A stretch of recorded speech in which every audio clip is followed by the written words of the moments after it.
गुन्हे शाखा घटक एकचे पोलीस निरीक्षक अमोल वालझडे आणि त्यांच्या टीमला माहिती मिळाली होती की मुंब्रा शिळडागर हद्दीमध्ये एक इसम हा अंमली पदार्थ विक्रीसाठी येणार आहे. मेफेड्रॉन MD हा अंमली पदार्थ घेऊन तो विक्री करण्यासाठी येणार आहे. त्या अनुषंगानं ACP शेखर बागडे, पोलीस निरीक्षक अनिल शिंदे आणि त्यांच्या टीमने सापळा कारवाई आयोजित केली, ज्यामध्ये सलमान मुन्ना शेख राहणार मुंब्रा याला ताब्यात घेऊन त्याच्याकडून झडती घेतली असता त्याच्याकडे एकूण 1 किलो 520 ग्रॅम मेफेड्रॉन MD हा अंमली पदार्थ मिळून आला.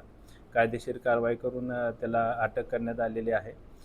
सदर मुद्देमालाची किंमत अंदाजे 3 कोटी रुपये आहे. त्याचा पोलीस कस्टडी रिमांड हा 31 तारखेपर्यंत आहे. यापूर्वी सलमान शेखवर एक IPC 307 अन्वये गुन्हा दाखल आहे.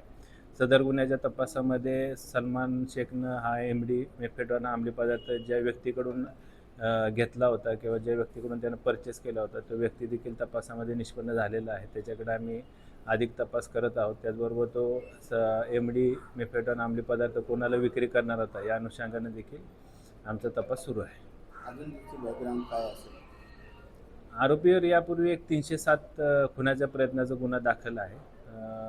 पूर्वी त्याच्यावर ड्रगच्या अनुषंगाने किंवा NDPS कायद्यान्वये काही गुन्हे दाखल नाहीत, परंतु NDPSच्या या ड्रग पेडलिंगमध्ये किंवा ड्रगच्या खरेदी विक्रीमध्ये त्याचा सहभाग असल्याचं निष्पन्न झाले. हा ड्रग्स कुठून आणला होता?